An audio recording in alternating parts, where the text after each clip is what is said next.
快进来，太冷了外面。来来来，又大家好，我是小马。Today I'm at the Cordon Bleu's first London restaurant， 拜访一位大神厨师，教我们怎么做一个 Michelin level 大餐。Let's go。 Good morning, everybody. My name's Chef Colin Westall. I'm a cuisine teacher chef at Le Cordon Bleu in London. I've been there for 7 years. I'm going to do you a 3-course meal today. We've got some very, very top quality English produce ingredients. 等一会儿我们用的 smoked salmon 和排骨都可以在国内进口超市的英国区域买到。如果你们在英国区域见到别的好东西，都可以留个评论让我瞧一瞧。 So the techniques that we're going to use today, there's no complicated steps or anything like that. It's just making sure that we do the fundamentals correctly. Easily achievable for everybody at home. 你们都知道我翻车区 UP 主，如果我可以，你们也可以。Let's get cracking. Smoked salmon omelette Arnold Bennett, a twist on a classic dish which has served at the Savoy Hotel, London since 1929. What the difference between an Arnold Bennett omelette and a normal omelette is? This omelette Arnold Bennett is actually done and cooked in the pan that you're going to serve it in, and you set the bottom and then you layer up your ingredients. Oh wow. Milk into our pan, a little bit of thyme goes in, bay leaf, little grates of nutmeg in there. We're just really infusing. It's really important that we don't boil the milk. I'm going to show you a little something, clove of garlic. Indeed. Do you see the centre? Yes, I can. That is called the germ. It's a little sprout. Every single clove of garlic, remove the sprout. Now if it's green, it's indigestible from the human intestine.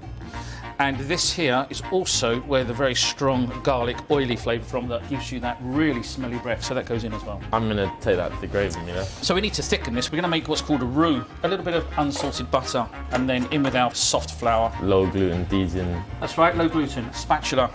You stir for 1 to 2 minutes and we keep it moving. All right, we can take that off and let that cool down. So this now, we need to pass this to remove the aromatics. The reason why we add one hot and one cold, it gives you a chance to incorporate the liquid into the solid without getting any lumps. And we'll start to just warm that on a very low heat. And then we add the milk ladle by ladle and we start to whisk. There it comes back already. You can see it started to thicken. And we go again with another ladle. Slightly becoming nice and silky smooth. So we turn the heat up and boil it. We're going to cook out the flour. A little pinch of pepper. I'm often asked, give us 3 tips for a young chef who's starting out. Taste, taste, taste. So have a little taste of this. A little pinch more salt. Take this off the heat. A little bit of mustard. You get this beautiful, lovely, silky smooth sauce. And we'll have a little taste again. Please do. I'm actually going to put a little bit more mustard in as well. Our beautiful bechamel sauce, and we just push through. 6 eggs.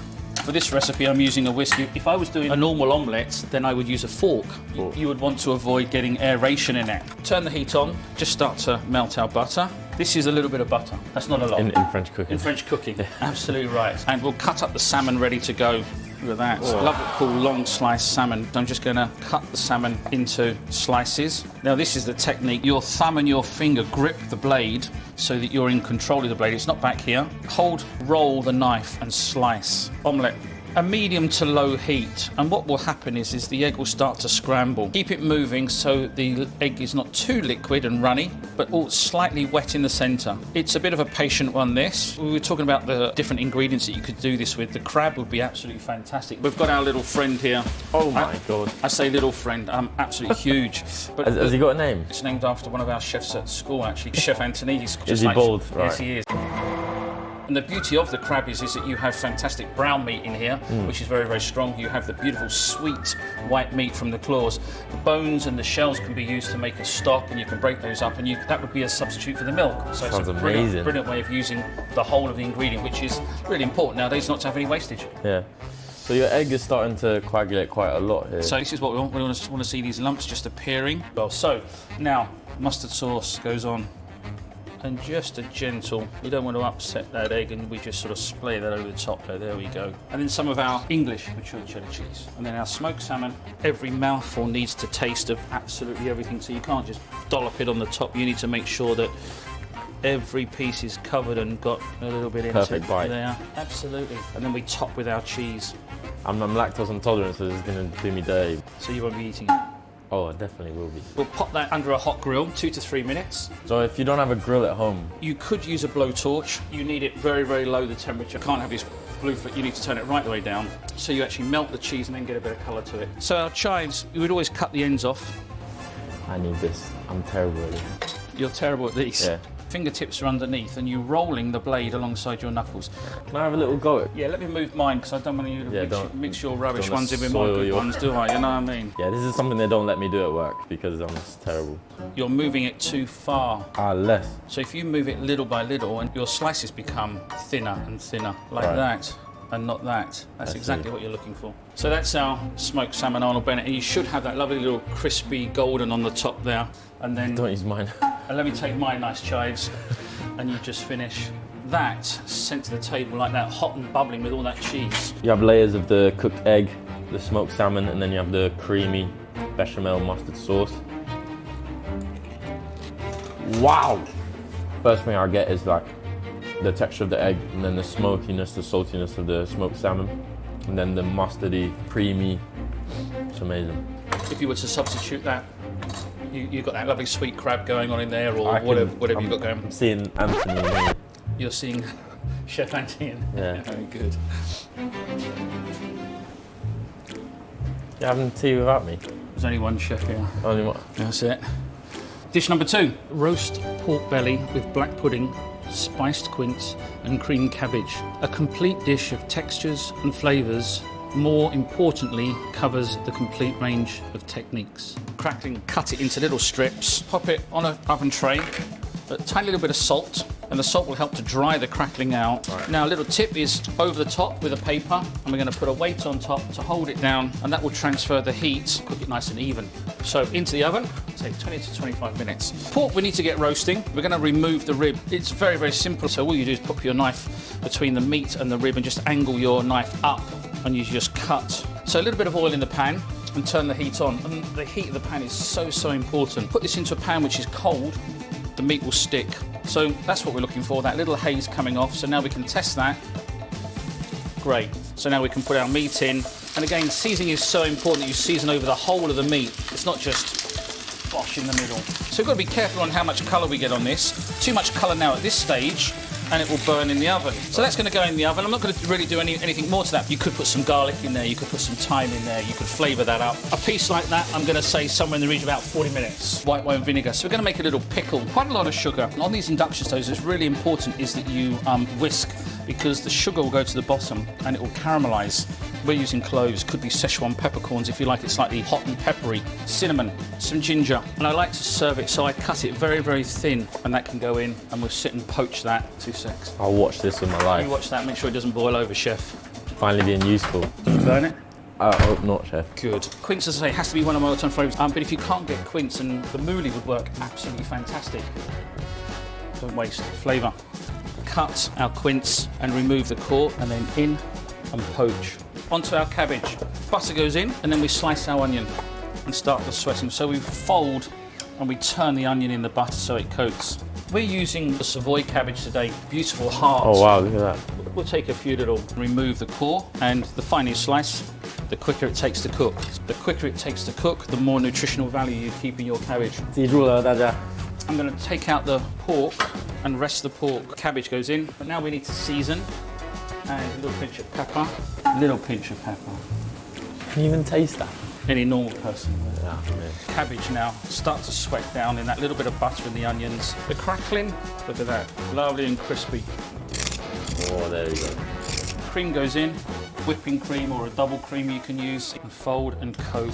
Nice, you go in without any resistance really. Yeah. We're very close. So as you can see, that cabbage now has started to get nice and coated with that cream. So we'll take that off the heat.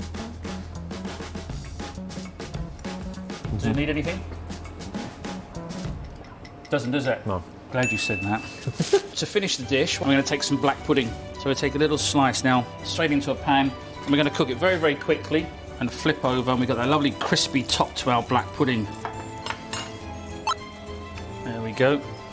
Our cabbage and onion. So this sort of pairing of fruit and meat is quite a popular thing. In China we have like a sweet and sour pork. Yes. In a lot of places they use pineapple. Absolutely, same as this. It's acidity to cut through the fattiness. And lift off.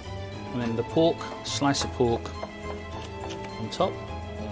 Black pudding, a little quince in half. And there's that little bit of ginger, that little bit of spice that I want on top there. Oh wow. And then the last little thing is that crispy crackling.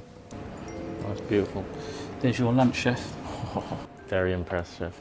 What would the perfect bite be? You've got to take a piece of the pork that has a little bit of the fat. You take a little piece of quince. There's a science to this. A little bit of black pudding, and that. Right.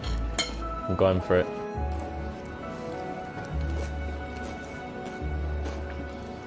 Mind your teeth.